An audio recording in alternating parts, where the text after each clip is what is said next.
السلام علیکم پاکستان اور شہری سندھ کے عوام. کل رات کو میرے ایک اپنے بہت سے دوست ہیں, میں ابھی چونکہ اجازت نہیں ان کا نام نہیں لے سکتا, ان سے ایک ڈسکشن چل رہا تھا کہ کیا وجہ ہے کہ شہری سندھ کے اندر اور خاص طور پہ ہماری قوم کے اندر قیادت کا فقدان ہے, اور کیا صحیح لیڈر کا ایک شیوا ہونا چاہیے. تو انہوں نے بڑی زبردست بات کہی. انہوں نے کہا کہ ایک اچھا لیڈر قوم کے پاس ہونا بھی اللہ کی نعمت ہے, اور اگر اللہ کی نعمت وہ قوم کے پاس نہیں ہے تو پھر یا تو اس قوم کی قسمت میں ابھی بھی غلامی لکھی ہے, یا اس قوم کا کردار خراب ہے, یا ابھی اللہ تعالیٰ نے اس قوم کا مزید امتحان لینا ہے.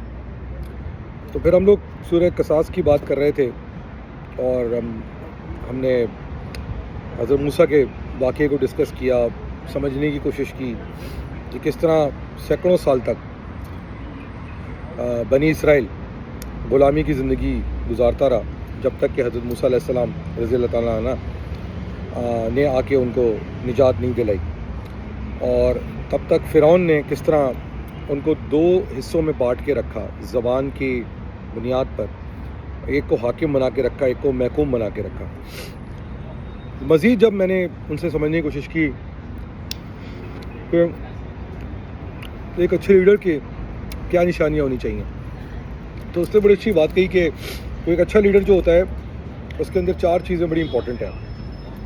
ایک, اس کے اندر قابلیت ہونی چاہیے.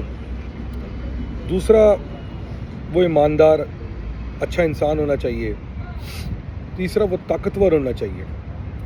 اور چوتھا یہ کہ اس کی جو ایک پرسنالٹی ہے, جو اس کی شخصیت ہے, وہ افیکٹو ہونی چاہیے, اچھی ہونی چاہیے. تاریخ میں آپ جتنے بھی لیڈرز اٹھا کے دیکھ لیں, باشمول پیغمبران دین کے, ان کے اندر یہ چاروں چیزیں اللہ تعالیٰ نے دیں, اور اللہ تعالیٰ نے ان کی ان چاروں نے بنیاد پر ان کو لیڈر بھی بنایا, اور قوموں کے زندگی کے جو ان کے مقاصد ہیں ان کے اندر مدد کی.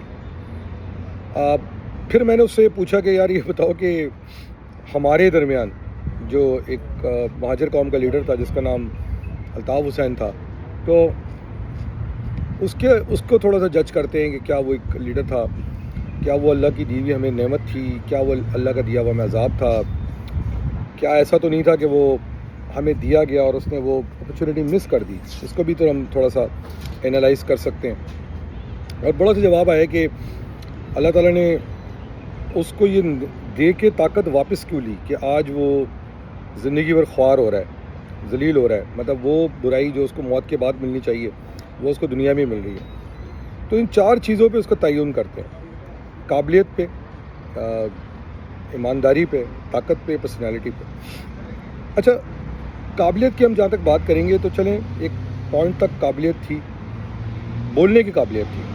دماغ تو کچھ اور لوگوں کا تھا. کچھ لوگ کہتے ہیں عظیم احمد طارق کا دماغ تھا, کچھ لوگ کہتے ہیں شہید کا جی ایم سید کا دماغ تھا, کچھ لوگ کہتے ہیں عمران فاروق بھائی کا دماغ تھا, کچھ لوگ کچھ کہتے ہیں, کچھ لوگ کچھ کہتے ہیں. مگر الطاف حسین میں صرف ایک ہی طاقت تھی, وہ بولنے کی, اسی کی قابلیت تھی. باقی جو الطاف کی ٹیم تھی جس کی وجہ سے الطاف بنا, وہ پروڈکٹ جو نکل کے آتا تھا وہ الطاف نکل کے آتا تھا. تو یہ سوچنا کہ نہیں جی الطاف حسین بہت بڑے کوئی عالم فاضل تھے, یہ بھی غلط فہمی ہے. اور یہ وقت نے ثابت کر دیا ہے کہ اور جیسے جیسے وہ کہتے ہیں نا جب انسان گناہوں میں گھستا ہے, جیسے الطاف نے شراب پی ہے, جو بھی غلط کام شروع کیے, میں اس کا پرسنل پرابلم ہے, مگر اس کے اندر کے جو شیطان تھا وہ باہر آ گیا. اچھا, تو قابلیت تو نظر آ رہی ہے کہ قابلیت تھی نہیں, قابلیت وہ ٹیم تھی, اور جو ٹیم ہٹ گئی تو قابلیت بھی جب سامنے آنے لگی, اور پیچھے جو کچھ چار لفنگے رہ گئے, ظاہری بات ہے قابلیت ان میں بھی نہیں ہے, تو ظاہری بات ہے الطاف کو بھی قابل طریقے سے نہیں چلا سکے, اور اس کا نتیجہ آپ کے سامنے ہے. ایمانداری کی بات میں آپ کو کئی واقعات سنا چکا ہوں کہ کس طرح مجھے ایک بہت سینئر رہنما نے بتایا کہ 98 میں نواز شریف جب پاور میں آیا تو اس نے باقاعدہ 8 لاکھ کے حساب سے 6-7 یا 8 کروڑ روپے دیے شہدا کے لیے, اور یہ سب پیسے کھا گیا. 5-6 کروڑ بھی کھا گیا, یہ 6-7 کروڑ نکال کے لے گیا. پھر میں نے آپ کو بتایا تھا کہ ایک اور ایم کے سینئر لیڈر ہیں آفاق احمد. انہوں نے واقعہ سنایا تھا کہ میران بینک کے جو مالک تھے انہوں نے ان کو 5 لاکھ نہیں دیے تھے, 5 کروڑ کا بیگ دیا تھا, 5 کروڑ روپے دیے تھے, اس کو بھی کھا گیا. اور اس کے بعد قوم کے ساتھ تواتر کے ساتھ جو ہے گڑبڑ کی. پھر اس کے علاوہ اگر آپ دیکھتے ہیں کہ بہت سارے ایسے واقعات بھی سننے میں آتے ہیں کہ کس طرح انہوں نے عورتوں کی, ماؤں بہنوں کی عزتوں پہ ہاتھ ڈالا. اچھا, مجھے ایک بڑی زبردست ایک بات کسی نے بتائی کہ انٹیگریٹی کا یہ حال تھا کہ جب یہ پڑھ رہے تھے تو دیکھیں نا, یہ بی فارمیسی میں گیا کراچی یونیورسٹی میں, اس کے بعد یہ امریکہ گیا. اگر یہ کوئی لائق اسٹوڈنٹ ہوتا تو یہ بی فارمیسی میں کر کے بھی امریکہ میں اپنا کریئر اچھا بنا سکتا تھا. اس وقت بھی ٹیکسی چلا رہا تھا, ٹھیک ہے. اور اس سے پہلے بتانے والے بتاتے یہ ہیں کہ کچھ لوگ تھے, مجھے کوئی رضوی صاحب تھے, کوئی حیدر تھے, کہ کس طرح چیٹنگ کر کے پھرے لگا کے اس نے اپنے آپ کو پاس کروایا اور ایڈمیشن حاصل کیا. تو انٹیگریٹی کا تو یہ حال ہے, ایمانداری کا یہ حال ہے. اور اس کے علاوہ قوم کو کس طرح دھوکہ دیا, پیسہ لے کے 18ویں ترمیم پاس کروا دی, لوکل باڈیز پاس کروا دی. پھر طاقت کی بات کرتے ہیں تو طاقت تو الطاف کے پاس اتنی زبردست تھی کہ مان لیا چلے کہ پر جان پہ حملہ ہوا, بھگ گیا. اور اتنا بھاگا کہ لنڈن میں بھی ڈر کے مارے اکیلا باہر نہیں نکلتا. اتنا ڈرپوک آدمی ہے. کہنے والے یہ کہتے ہیں کہ اس کی طاقت جو تھی اس وقت آفاق احمد تھے, عامر خان تھے, انیس بھائی تھے, ہیں یہ لوگ جو ہے طاقت تھے. الطاف کی اس کانٹیکس کی بات ہو رہی ہے, جب یہ ساتھ تھے اس کانٹیکس سے بات ہو رہی ہے. باقی سب اللہ ماشاء اللہ سے حیات ہیں. اور جب تک یہ طاقت اس کے ساتھ تھی یہ طاقتور تھا.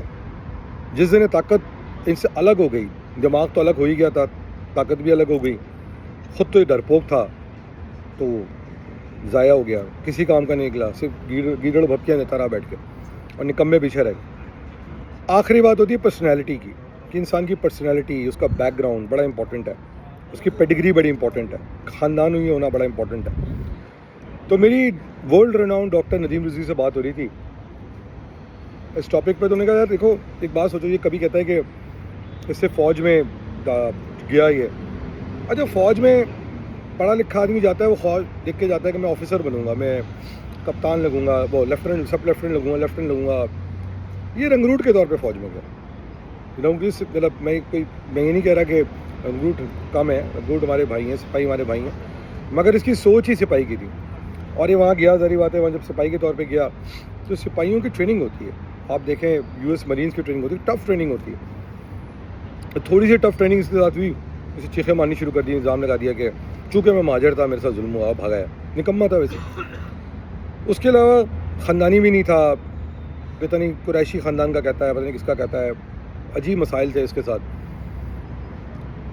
کوئی کہتے کسوڑا تھا, کوئی کہتا ہے چودھری نذیر احمد کی اولاد ہے, کوئی کچھ کہتا ہے.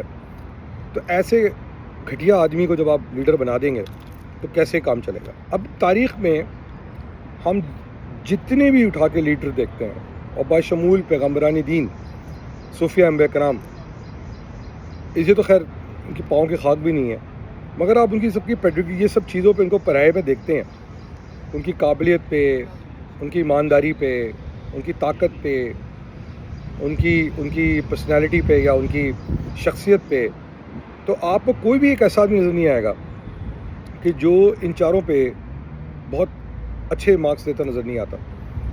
خاندانی بھی ہونا امپورٹنٹ ہے. ایسے بھی پیغمبر گزرے ہیں کہ شاید غریب ہے مگر پیچھے خاندان ان کی پیڈگری بڑی اسٹرانگ تھی. تو اگر اب ہم اس کو پیرائے میں دیکھیں, اس کو کنکلوڈ کرنے کے لیے کہ ہماری قوم کو نقصان کیوں ہوا, ہو سکتا ہے کہ اللہ تعالیٰ نے اس کو ایک لیڈرشپ کا موقع دیا, مگر چونکہ اندر اس کے قابلیت, جھوٹ کی قابلیت بہت اچھی تھی, کردار خراب تھا, طاقتور تھا نہیں, ڈرپوک تھا, شخصیت تھی نہیں, خاندانی تھا نہیں, تو یہ ہمیں آپ کو کچھ حاصل نہیں کر سکا. نتیجتاً ہمارے 20-25-30 ہزار لوگ اپنی جانیں دے کے چلے گئے, حاصل رسول بھی کچھ نہیں ہوا, بس یہ ارب پتی کروڑ پتی بن گیا. اس کے ساتھ ہی کچھ لوگ ارب پتی کروڑ پتی بن گئے, اور بس یہ ہو گیا. تو یہی شاید وجہ ہے کہ مہاجر قوم جو ہے رول رہی ہے. اب ہمیں آگے دیکھنا ہے کہ وہ کون سے ایسے لوگ ہیں جو ان 4-5 پیراہوں پہ اتریں. امیر ہونا امپورٹنٹ نہیں ہے, مگر انسان کی یہ 4 چیزیں کہ اس پہ قابلیت, اس کی ایمانداری, اس کی طاقت, اس کی بہادری, اس کی شخصیت اور خاندان, یہ 4-5 چیزیں بڑی امپورٹنٹ ہیں. اگر یہ 4-5 چیزیں ہیں، یہ ٹک کرتی ہیں تو وہ آپ کا لیڈر بن سکتا ہے. اچھا یہ جو کنفیگریشن ہے وہ صرف مہاجر قوم کے لیے نہیں، ہر قوم کے لیے بھی ہونی چاہیے، باقی قوموں کے لیے بھی.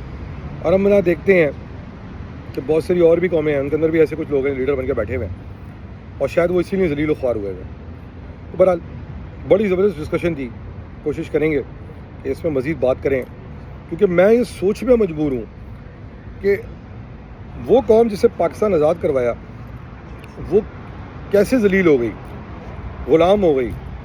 تو سمجھ میں ہی آیا کہ جس کو ہم لیڈر سمجھ رہے تھے وہ شاید لیڈر نہیں ہے. آخری سوال یہ بنتا ہے کہ کیا اللہ تعالیٰ نے ہمارے لیے کسی لیڈر کا تعین کیا ہے؟ کیا الطاف حسین وہ لیڈر نہیں تھا تو کیا اللہ تعالیٰ نے کوئی تعین کیا، کوئی آ سکتا ہے؟ دعا کریں اللہ تعالیٰ ہمیں وہ لیڈر دے جو ہمیں ان اونچائیوں پہ لے کے جائے، جو پاکستان کے ساتھ مخلص ہوتے ہوئے ہمیں ہمارے حقوق دلوا سکے. دانش کا اجازت دیجیے، خوش آ کے کچھ گہری بات کریں، اور خاص طور پہ الطافیوں کے لیے جو یہ سمجھتے ہیں کہ الطاف حسین لیڈر ہے، کہ یار یہ 4-5 چیزیں ہیں، اس کے اندر اس کا تعین کرو. اگر تمہیں نظر آئے اور تمہیں پھر بھی اس میں لیڈر نظر آتا ہے تو پھر علاج ہی کرو. پاکستان زندہ باد، پاکستان عوامی زندہ باد. جی ماجد.